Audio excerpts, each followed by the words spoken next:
Ah, vamos a abrir la palabra del Señor. Miqueas capítulo 4, versículo 5. Miqueas capítulo 4, versículo 5.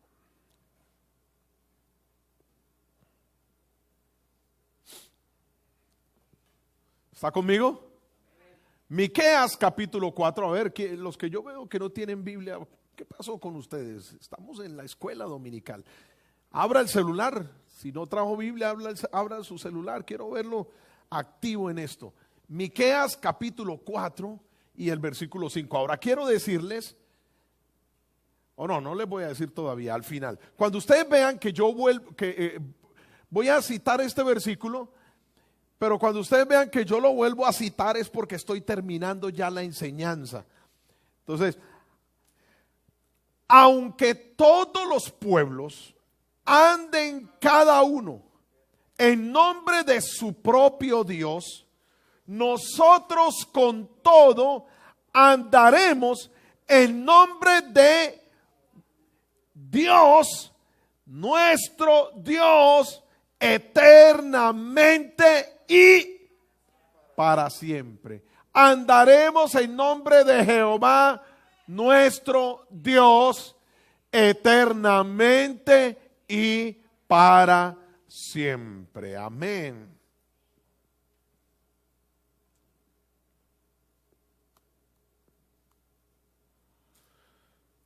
Eternamente y para siempre.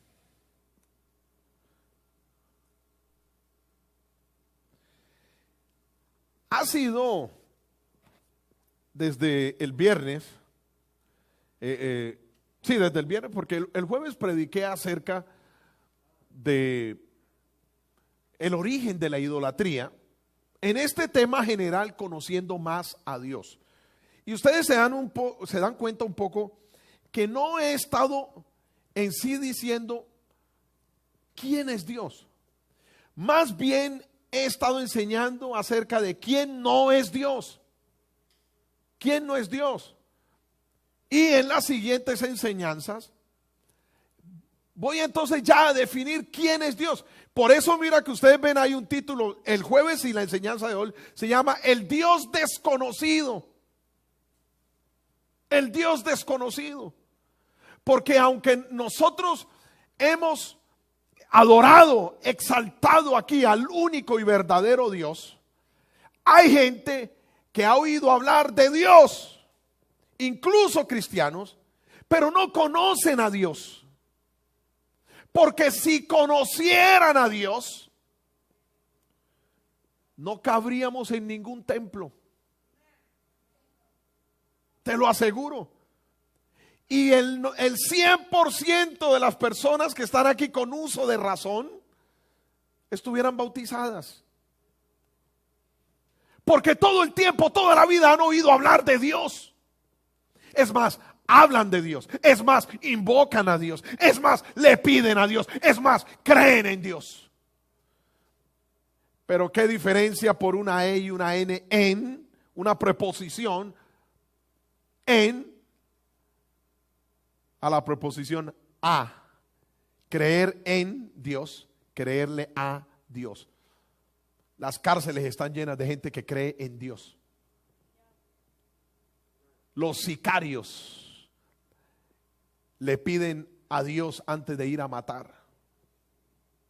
Muchos de ustedes han visto las narcoseries y se dan cuenta ahí que los sicarios se encomiendan a Dios para ir a matar. Creen en Dios, pero no le creen a Dios porque Él dijo no matarás. Así de sencillo. Creen en Dios, pero el Señor dijo no se arrodillen frente a imágenes, no le pidan a imágenes, no hagan imágenes, y las hacen. Así que lo que estamos pretendiendo es que tú tengas una convicción, un razonamiento exacto, objetivo, acerca de lo que es Dios. Y que tú puedas saber, tener convicción. Yo he sido siempre un predicador de la convicción, porque no creo en los cristianos autómatas. No creo en el automatismo del cristiano.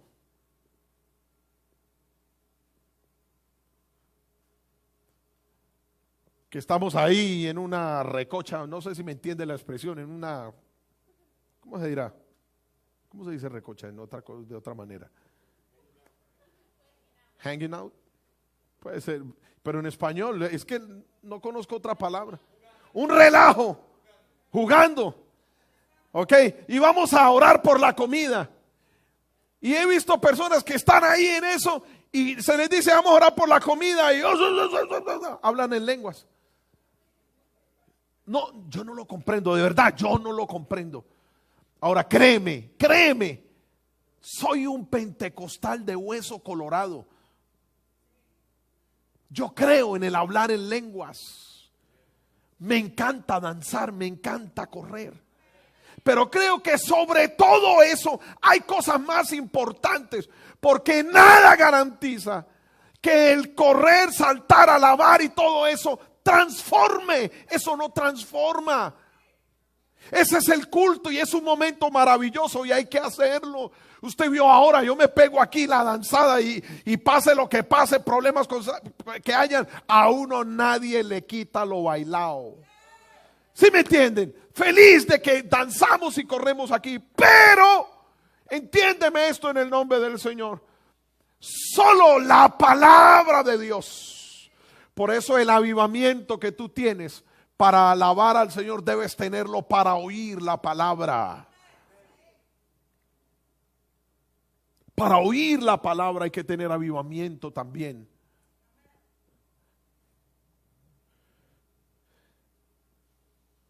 Entonces no quiero ser un creyente autómata.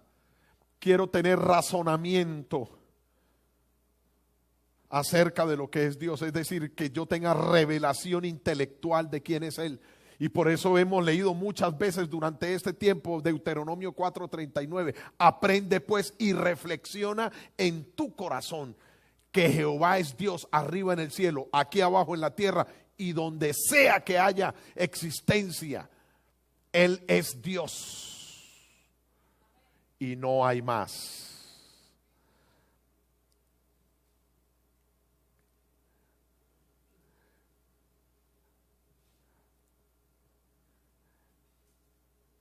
Así que vimos que el primer hombre que organizó la idolatría como un sistema de vida, una base política para desarrollar un pueblo, fue Nimrod. Y la Biblia habla de Nimrod en Génesis capítulo 10 y ya sabemos que era bisnieto de Noé. Entonces Noé engendró a uno de sus hijos que se llama Cam, y Cam engendró a Cus, y Cus engendró a Nimrod, que dice la Biblia que fue el primer poderoso hombre cazador en la presencia del Señor. Pero en la presencia del Señor no se refiere a que él estuviera postrado delante del Señor para servirle. Todo lo contrario, quiere decir que estaba en contra de Dios. De tal manera que fundó el imperio, el reino de Babel, inspirador de la torre de Babel. Y dijo él, hagamos una torre, y todos sus secuaces construir una torre para ir a la altura de Dios. Y dice, y hacernos nuestro propio nombre. Se pusieron en contra del nombre de Jehová. De allí la historia cuenta que su esposa fue Semiramis y su hijo llamado Tamuz. Y estuvimos aprendiendo acerca de cómo Semiramis equivale al resto de a esa mujer que se presenta en todas las culturas a nivel de religión y que a nuestro tiempo ha llegado siendo la conocida y famosa Virgen María. ¿Por qué? Porque el catolicismo necesitaba traer un modelo idólatra sin querer queriendo. ¿Entiéndeme esto? Traer del paganismo una imagen que fuera aceptada por la gente aquí en el cristianismo. Así que en el tiempo de Babilonia, mejor aquí, en el tiempo de Babilonia, Semiramis tenía un hijo llamado Tamuz. En el tiempo de Egipto era Isis y Horus. En el tiempo de Grecia, Afrodita y Eros. En el tiempo de la Roma imperial, Diana y Atis. En las culturas, en las religiones de la India, entonces era Devaki y Krishna. En la China, Ching y Mo. En la Roma, Venus y Cupido. Y en el catolicismo, que también nació en Roma, María y Jesús. Pero al final, como se dice vulgarmente, la misma gata pero bien arregladita o revolcada, en cualquiera de los sentidos. Ahora yo quiero decirte, siempre que hablo de esto, yo no quiero atacar, quiero confrontar tu mente, tu corazón, porque nunca vas a salir del problema de la idolatría si no hay nadie que te lo explique. Ahora, puedes decir, pero si somos cristianos todos, ¿qué hablar aquí de idolatría? Lo que estaba diciendo el jueves pasado, y ahí anclo ya lo que voy a empezar hoy, es que muchos cristianos en el siglo XXI, cristianos, siguen teniendo idolatrías en su corazón. Porque ¿qué es idolatría? Idolatría es dejar que el lugar que le corresponde a Dios sea ocupado por otra cosa. Dejar que el lugar que le corresponde a Dios sea ocupado por alguien. Cuando tú permites que el trono exclusivo de Dios sea ocupado por alguien, estás en idolatría. Sí. Hay gente que en el trono de Dios pone a un hijo. Se fue el gozo. Hay gente que en el trono de Dios pone un novio, una novia.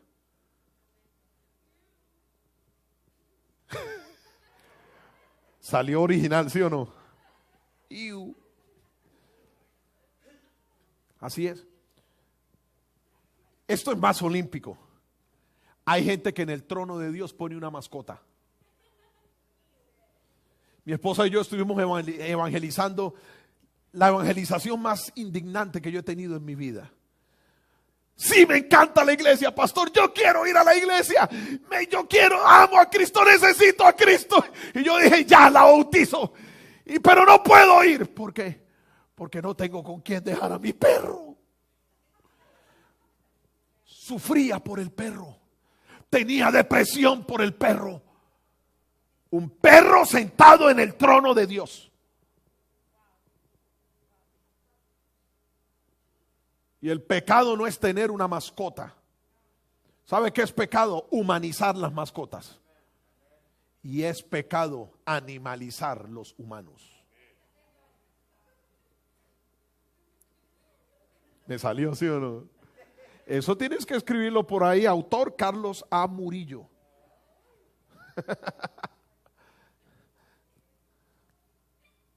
Poniendo en el trono del corazón donde debe estar sentado Dios, sientan al trabajo. En el trono de Dios sientan el dinero. En el trono de Dios sientan la comida, porque hay glotonerías que reemplazan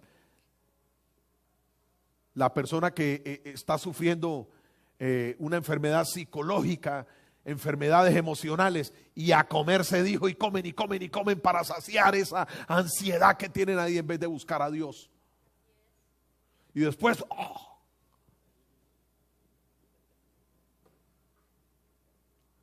hay gente que tiene ahí en el trono de Dios un espejo. Vanidosos. Vanidosos. No pueden ver un espejo porque se devuelven. No pueden ver un vidrio. Hasta en las botellas se quieren mirar.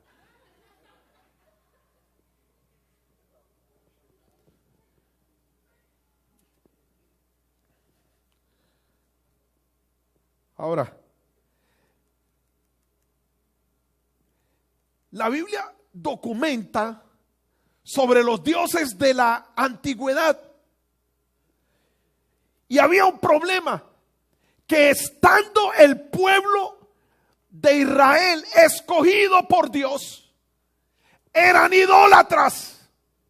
El mismo pueblo de Israel era idólatra. Ahora quiero darte una lista de dioses que menciona la Biblia, con los que el pueblo de Israel tenía que tratar viviendo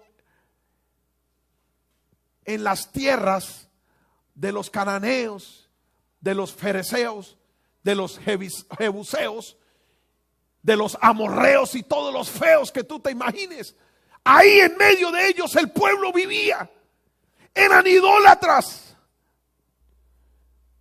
Por ejemplo, estaba Acera, mencionada en Éxodo 34:13. Bueno, no voy a decir mucho las citas. Estaba Astaró, Astarte, Baal, Baal Berí, Baal Peor, Baal Zebú, Beelzebú, Bel, Dagón, Mag, Artemisa, Mercurio, Merodac, Baladán, Milco, Nebo, Neustán, Nergal, Nisroc, Pitón, Quemos, Kilium, Am, Refán, Rimón, Tamuz, Tartac, Moloc, Astoret.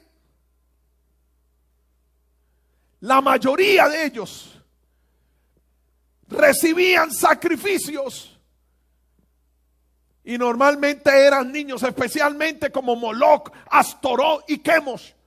Había que sacrificarle niños.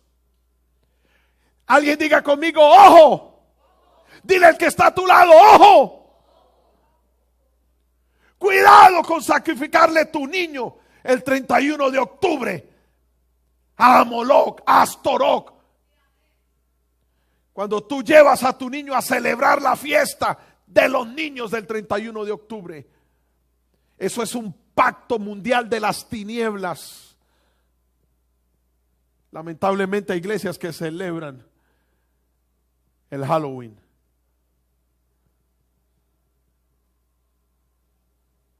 Ahora sí. Ahora sí esto se fue profundo.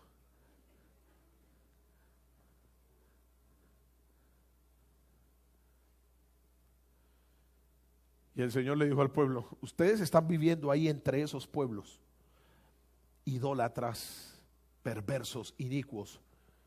Cuidadito, les dijo el Señor, con pasar sus hijos por el fuego. Es decir, con sacrificarlos a esos dioses.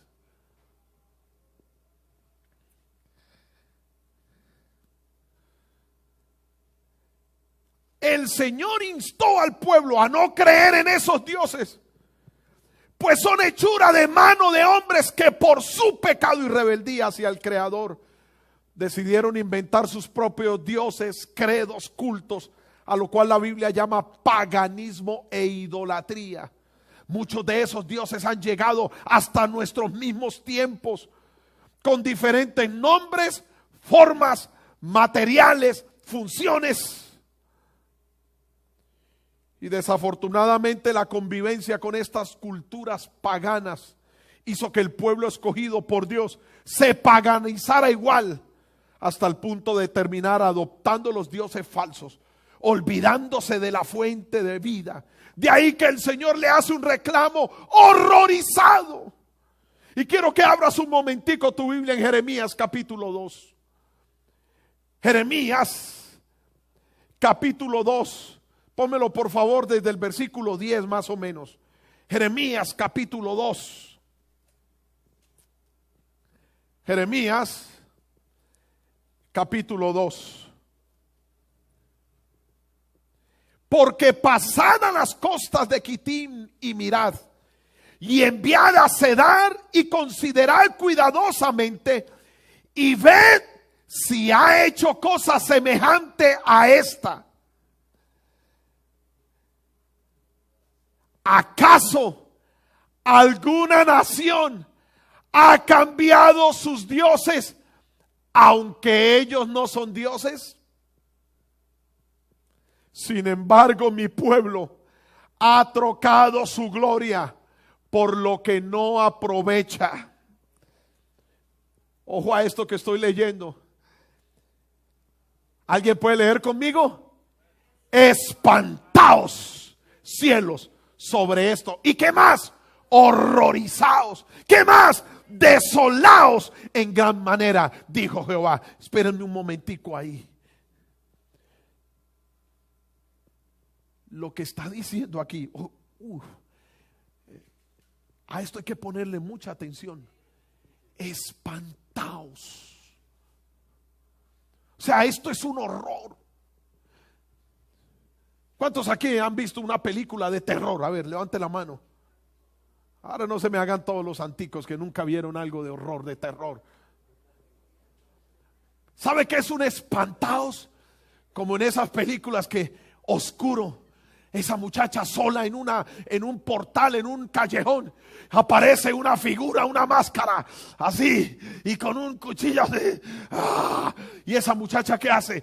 Se horroriza, se espanta. Pues el Señor te está diciendo que tengas esa misma sensación. ¿Por qué? Versículo 13. Porque dos males ha hecho mi pueblo. Me dejaron a mí fuente de agua viva y cavaron para sí cisternas rotas que no retienen agua. Buscaron agua, rompieron hueco en tierra buscando agua, sabiendo que la fuente de agua viva la tenían al lado. Cuando tú buscas solución a los problemas, sabiendo que tienes a tu lado al que todo lo puede. Cuando tú has acudido al brujo, cuando has ido a que te hagan el baño de los 7 limones y yo no sé qué más cosas. Y siempre me acuerdo de las uñas del guarracuco. ¿Sabe por qué? Porque en una ocasión un hermano se mandó a hacer un lavado con un té de uñas de guarracuco que enseñaba por allá un brujo. Y habiendo conocido a Cristo, se volvieron a la brujería, a consultar el tarot, a consultar las cartas, a consultar a la bruja. Habiendo conocido a Cristo, van a que el San Gregorio les haga el milagro. Van a que el San Judas le haga la obra imposible. Van y se arrodillan ante María y las 1,001 Marías que hay en el mundo y las 1,000 vírgenes, habiendo conocido a Dios, van y se arrodillan frente a una cruz con un Cristo colgado allí. Por eso me encantó la canción que se cantó al principio. Cristo no está colgado en una cruz, Él está en este día sentado en el trono de su gloria. En el nombre de Jesús declaro que solamente Cristo merece la alabanza y la adoración.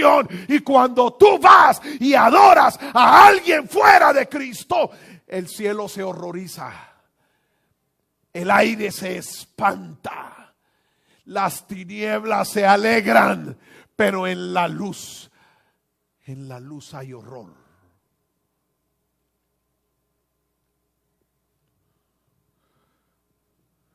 Yo quiero rogarle a los jóvenes que están aquí. Son los que van a ser los líderes de esta casa. Por eso se están capacitando allí. Por eso se capacitan en una y otra materia aquí en esta casa. Jamás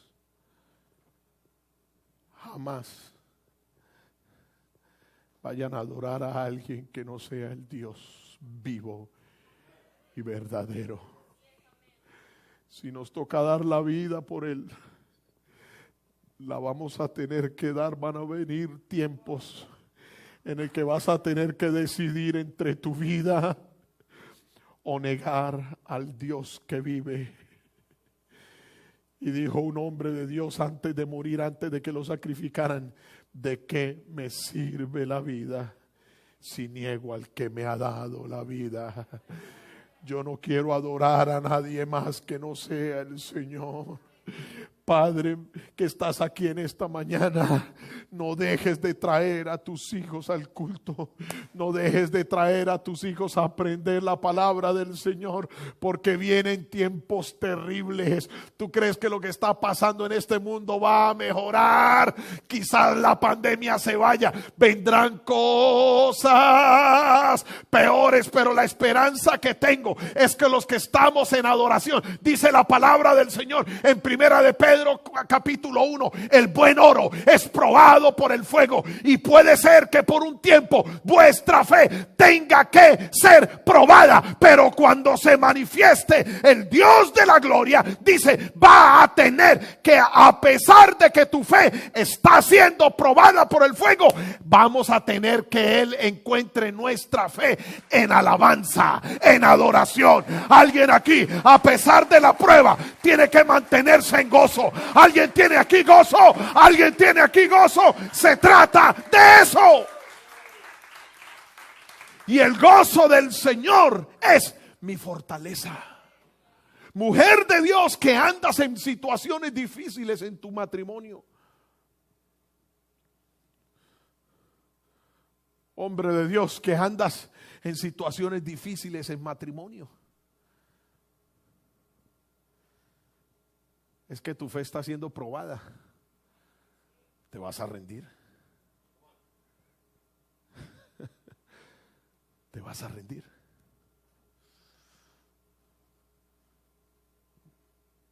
¿O vas a declarar, si Jehová está conmigo como poderoso gigante, por tanto los que me persiguen no prosperarán?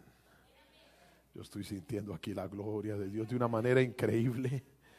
Esto no es un cliché, esto no es una palabra de cajón. Es real que Dios está aquí en medio nuestro en esta mañana. Él respalda su palabra. Dijo el Señor. ¿Sabe qué?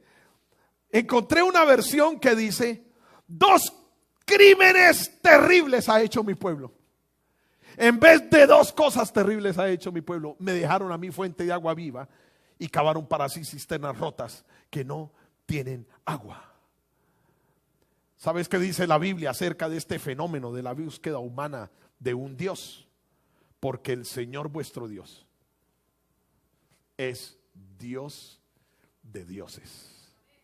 Es decir, si esos dioses existen, ellos doblan sus rodillas ante el Dios de esta iglesia. Él es Dios de dioses, Señor de señores, Rey de reyes, Dios de dioses. Quiero que guardes ese versículo, Deuteronomio capítulo 10, versículo 17.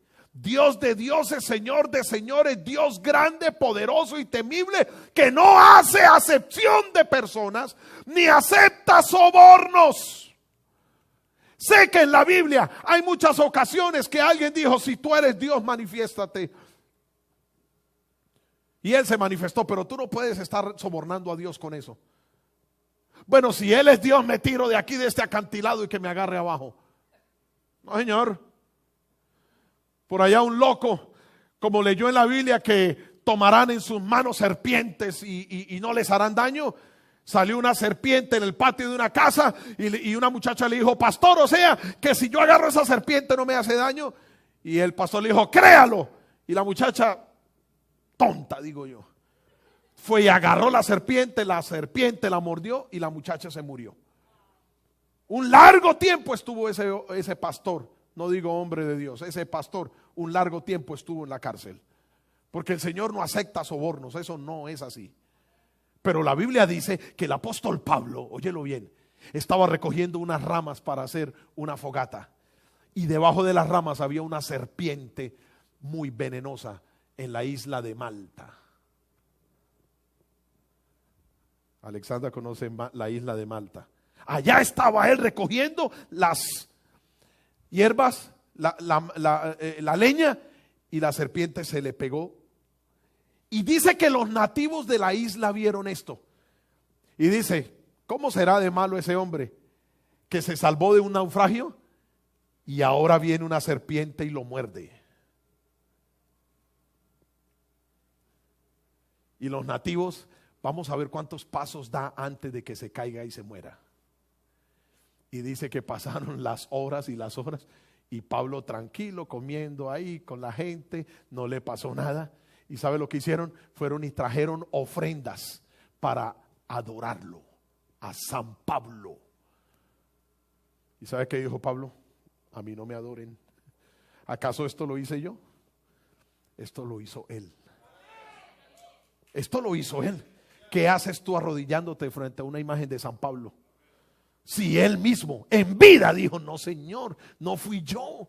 Y la Biblia dice, estas señales seguirán a los que creen. Es decir, a ti, si tú lo crees, quién sabe que alguien que te tenga envidia te haya echado veneno en una comida. Siéntate. Claro que tú no sepas, porque si tú lo sabes, yo no voy a orar para comerme eso, olvídese. Pero ¿cuánto veneno te habrán echado y tú ni sabes? Siéntate, da gracias a Dios por la comida que te dieron. Come tranquilo, que no te va a pasar nada. Porque estas señales seguirán a los que creen en mi nombre. Van a orar por los enfermos y serán sanados. Eso no fue una exclusividad de Pedro como para que adoremos a San Pedro. No, Señor. Porque aquí he orado en el nombre de Jesús por muchas personas han sido sanas. Pues yo no soy San Carlos Murillo para que me haga una imagen. Aquí toda la gloria, la honra y el poder le pertenecen al que se levantó de la tumba al tercer día victorioso. Alguien adórelo aquí. Al tercer día se levantó de la tumba. ¿Saben algo? Podría ser que esas personas que hicieron, que fueron apóstoles y que hicieron grandes cosas, pudiera ser que alguien pudiera adorarlos, pero yo no. Alguien diga conmigo, yo no. Te voy a decir por qué no. Porque la gente dice que San Judas es el santo de los casos imposibles, que San Antonio es el santo que le da marido a la mujer que se quedó del tren,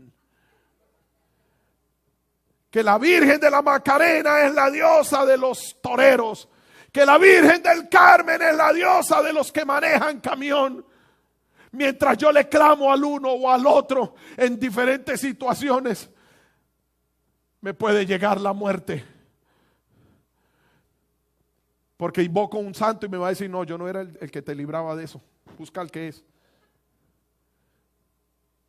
Seguro eso suena chistoso, pero así es. ¿Para qué voy a buscar a quien adorar cuando yo sé que tengo uno que todo lo puede? Todo. Es que cualquier situación que tú tengas en esta mañana, solo invoca el nombre de Cristo. Se hace efectivo. El nombre de Cristo es poder de salvación, de liberación, de santidad, de restauración, de renovación. Déjame finalizar diciendo aquí un par de cosas. El Señor nunca trató entonces de ponernos un sentimiento mecánico para creer en Él. Todo lo contrario. Le dio al hombre la capacidad de razonar acerca de la divinidad. Aprende y reflexiona. Date cuenta. Escúchame bien esto. La palabra del Señor habla en Éxodo acerca de las plagas. Para ser exacto, fueron 10 plagas que atacaron al pueblo de Egipto. Cada plaga de ellas, el Señor se la envió a los egipcios para mostrarles que Él era más poderoso que los dioses de Egipto. Cuando mandó la plaga,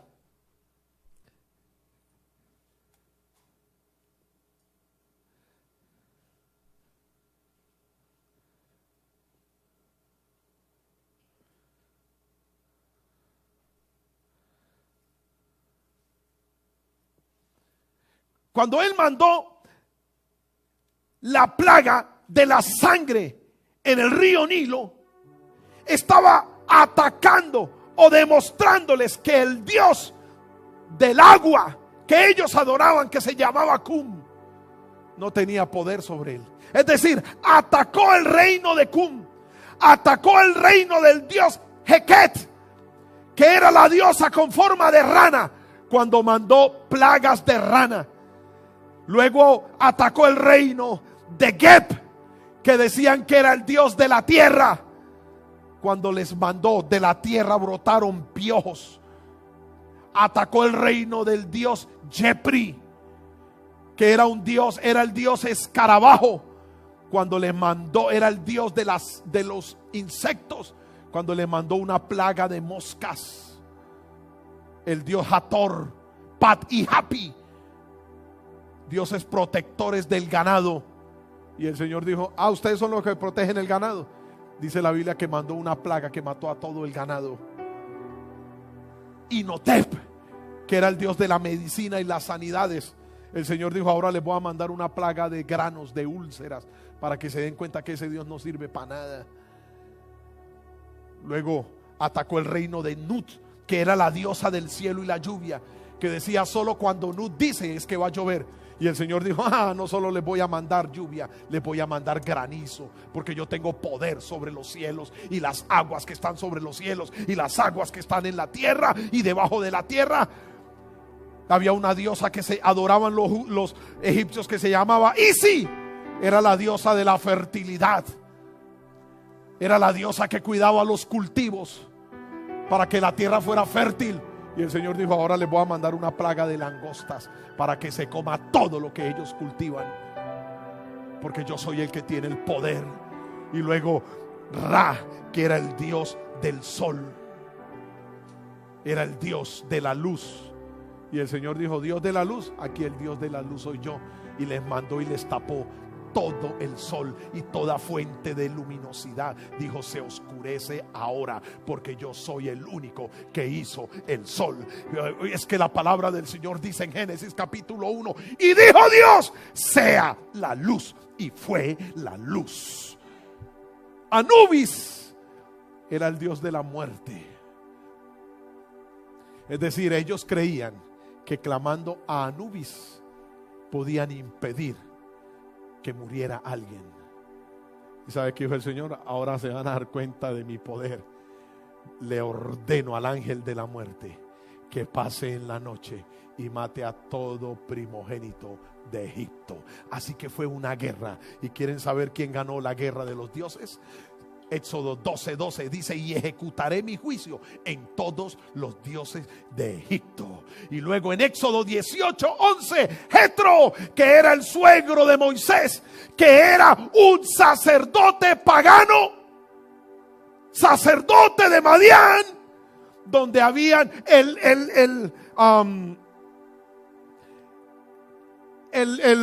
la vitrina santoral de dioses del pueblo de Madián. Solo un pueblo tenía 70 dioses. 70 dioses. ¿Sabe qué dijo Madián después de que vio las obras, de que oyó el testimonio que Moisés le contó de todo lo que Dios hizo para sacar a Israel de Egipto? Le dijo: ahora reconozco que Jehová es más grande que todos los dioses. No hay otro. No hay otro. Alguien tiene que adorarlo aquí en esta noche, en esta mañana. No hay otro.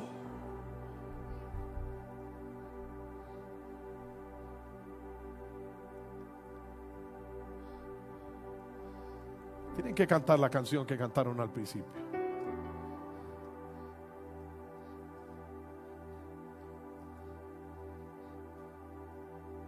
Al Dios no conocido. Es que Pablo estaba en la ciudad de Atenas, la cuna de la civilización. Y caminando por la ciudad de Atenas, dice la Biblia, esto está en Hechos capítulo 17. Quiero que te lo leas en tu casa. Hechos capítulo 17. Y estaba allí caminando por la ciudad, y para cada dios veía un templo.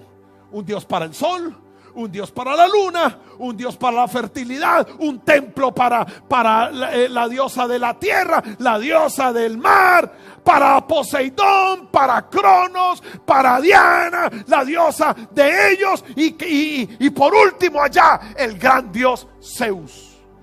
Sin embargo, dice la Biblia que iba caminando y vio un templo que no había oro, parecía un templo sencillo.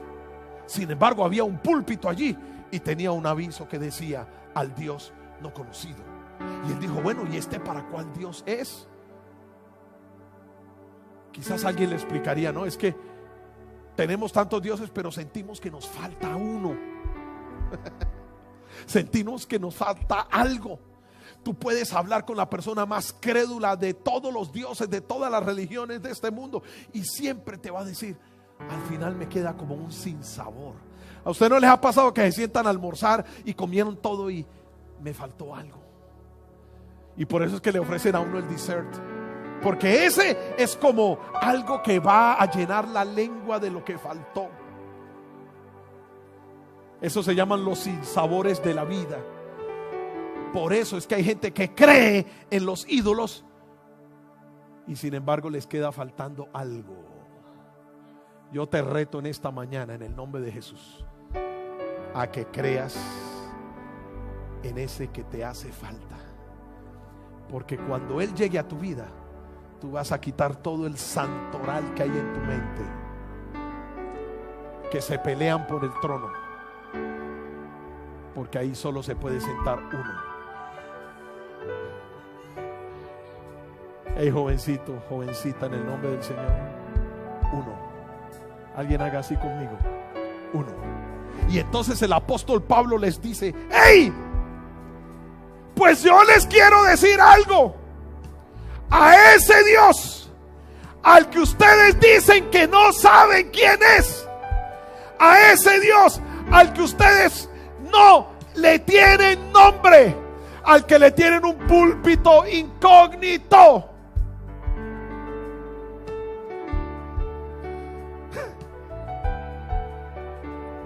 a ese Dios al que ustedes adoran sin conocerle, es a quien yo les anuncio.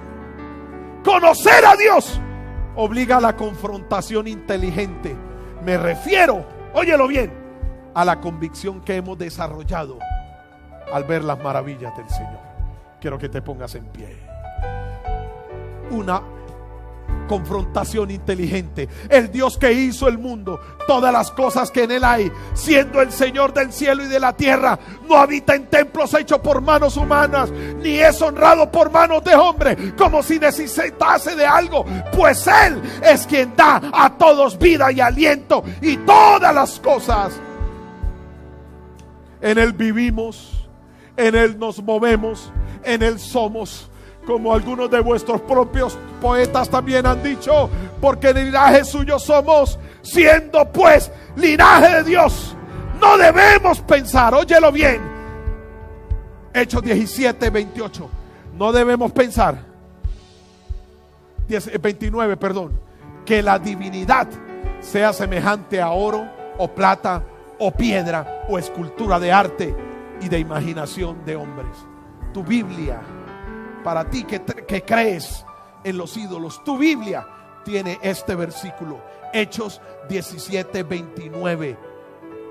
No puedes representar la divinidad de esa manera, pero Dios, habiendo pasado por alto los tiempos de ignorancia, eso es lo que quiero decirte, es la ignorancia, es el no conocer la palabra, lo que te ha permitido adorar dioses ajenos. Pero dice él: ahora manda a todo hombre en todo lugar que se arrepienta. El mundo pregona sus dioses, sus filosofías, sus creencias, sus barbaridades religiosas, y los que conocemos al verdadero Dios estamos callados. Estamos callados. La gente habla de los milagros de sus dioses, y tú y yo que conocemos al verdadero Dios, callados.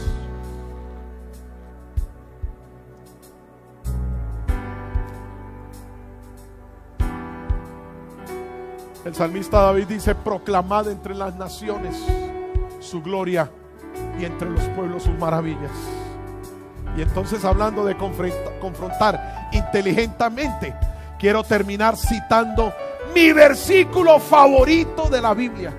Yo siempre les digo a ustedes, este es uno de mis favoritos, pero yo les quiero decir cuál es el versículo favorito de la Biblia, el que más me gusta de todos, Miqueas capítulo 4 versículo 5. Aunque todos los pueblos anden cada uno en nombre de su propio Dios, aquí en la casa Revive andaremos en el nombre de Jehová nuestro Dios eternamente y para siempre.